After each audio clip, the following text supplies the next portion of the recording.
सत्ता में बात चुनावी सत्ता की, जिसमें एक तरफ तो 5 राज्यों में नतीजों का इंतजार हो रहा है, दूसरी तरफ 2024 के लोकसभा चुनाव की तैयारियां भी शुरू हो गई हैं।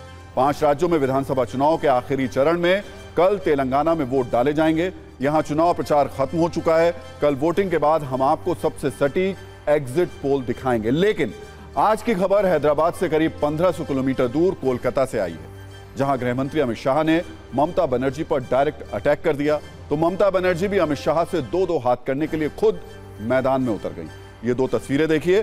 पहली तस्वीर में अमित शाह कोलकाता में विक्टोरिया हाउस के सामने धर्मतला मैदान से ममता बनर्जी को सीधी चुनौती दे रहे हैं।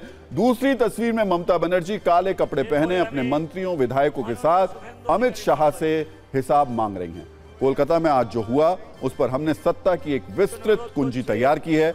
आज की ये 2 तस्वीरें 2024 में होने वाले राजनीतिक युद्ध का छोटा सा लेकिन विस्फोटक ट्रेलर है। इसलिए हमने आज की कुंजी इन दोनों तस्वीरों के इर्द गिर्द ही तैयार की है, जिससे आपको नवंबर की सर्दी में चुनावी तापमान की जानकारी हो जाएगी। लेकिन शुरुआत करते हैं अमित शाह की उस रैली से, जिसे 2024 के चुनावी दंगल की शुरुआत माना जा रहा है। कोलकाता में बीजेपी के हजारों समर्थकों से भरे मैदान में आज अमित शाह खूब बोले। उन्होंने ममता बनर्जी पर चुन चुनकर हमले किए। अमित शाह के 24 मिनट के भाषण में ममता बनर्जी, अभिषेक बनर्जी और टीएमसी मोटे तौर पर यही 3 नाम निशाने पर रहे। कांग्रेस और लेफ्ट का नाम 1-2 बार ही आया। अमित शाह के भाषण में ममता बनर्जी को टारगेट करने के लिए घुसपैठ, तुष्टीकरण, राजनीतिक हिंसा, भ्रष्टाचार, सीए और बंगाल की बर्बादी जैसे शब्दों का इस्तेमाल हुआ। और ये शब्द राजनीति में ट्रेंड करते रहते हैं। लेकिन अमित शाह इतने पर नहीं रुके। उन्होंने दावा किया कि पश्चिम बंगाल में दीदी का समय खत्म हो चुका है। टीएमसी ने बंगाल को बर्बाद कर दिया है। यहां राजनीतिक हिंसा सबसे ज्यादा है और घुसपैठ ही मुख्य मुद्दा है। उन्होंने यह भी कहा कि जो बंगाल कभी रविंद्र संगीत सुनता था, अब बम की आवाजें सुनता है। अमित शाह के हमले का जवाब टीएमसी ने धरने से दिया। सेंट्रल फंड देने में भेदभाव का आरोप लगाकर ममता बनर्जी और उनकी पार्टी के विधायकों ने पश्चिम बंगाल विधानसभा के बाहर धरना दिया। ममता बनर्जी को छोड़कर सभी विधायक और मंत्रियों ने काले कपड़े पहने थे, जबकि ममता बनर्जी सफेद साड़ी में थी।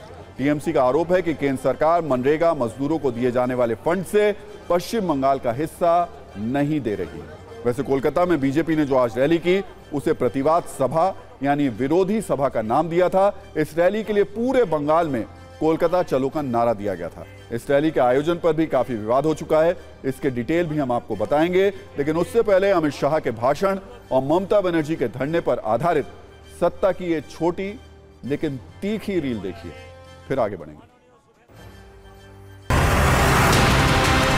मेरे साथ दोनों हाथ उठाइए, उठाइए दोनों हाथ, विजय के संकल्प का मुट्ठी बीजिए, प्रचंड आवाज से बोलिए, भारत माता की। मोदी जी लाखों करोड़ों रुपया बंगाल को भेजते हैं। इस तृणमूल के सिंडिकेट वाले वो रुपया को बंगाल के गरीबों तक पहुंचने नहीं देते। पश्चिम बंगाल में आतंकी फैलाने के लिए ये अमित शाह यहाँ पर आया है। ममता जी तीसरी टर्म के लिए जीती। लाल भाई और एक तृणमूल कांग्रेस मिलकर बंगाल को बर्बाद कर। अमित शाह जी তিনি সমস্ত ভাবে একটা দ্বিচারিতায় ভরা ফ্লপ মিটিংয়ে তিনি অংশ নিয়ে গিয়েছেন। এর কোনো প্রভাব রাজ্য রাজনীতিতে পড়বে না। যতবার আসবে ওরা ততবার হারবে।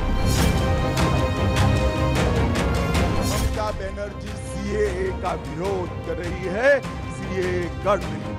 मगर मैं आज इस सभा में कह कर जाता हूं, ममता दीदी, सीएए देश का कानून है, इसको कोई रोक नहीं सकता और हम सीएए को लागू कर 5 साल से इनको कुछ याद नहीं आया सीएए का और ठंडे बस्ते में था वो। अब जैसे लोकसभा का चुनाव सामने आया तो उनको सारी चीज़ें याद आ रही हैं। गृह मंत्री भी उसको बजाना चाहते हैं। अमित शाह ने कोलकाता के जिस मैदान से आज ममता बनर्जी पर अपने राजनीतिक अस्त्र शस्त्र का इस्तेमाल किया, उसकी इजाजत के लिए पुलिस से लेकर कोर्ट कचहरी तक जाना पड़ा। दरअसल कोलकाता पुलिस ने अमित शाह की रैली को इजाजत देने से इनकार कर दिया था। कोलकाता पुलिस इसके लिए ट्रैफिक व्यवस्था खराब होने का तर्क दे रही थी। इसके विरोध में बीजेपी कलकत्ता हाईकोर्ट गई, जहां सिंगल जज की बेंच ने रैली को इजाजत दे दी। इसके खिलाफ सरकार डिवीजन बेंच में चली गई, लेकिन वहां भी ममता बनर्जी की सरकार को नाकामी मिली और अमित शाह की रैली को इजाजत मिल गई। आपको बता दें कि पश्चिम बंगाल में बीजेपी ने लोकसभा चुनाव की तैयारियां शुरू कर दी हैं।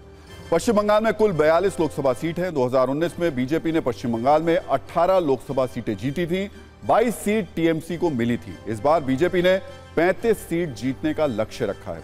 2021 के विधानसभा चुनाव में बीजेपी को 77 विधानसभा सीट मिली थी और बीजेपी पश्चिम बंगाल की मुख्य विपक्षी दल बन गई थी। कुल मिलाकर आज की रैली के बाद पश्चिम बंगाल का राजनीतिक तापमान काफी बढ़ गया है।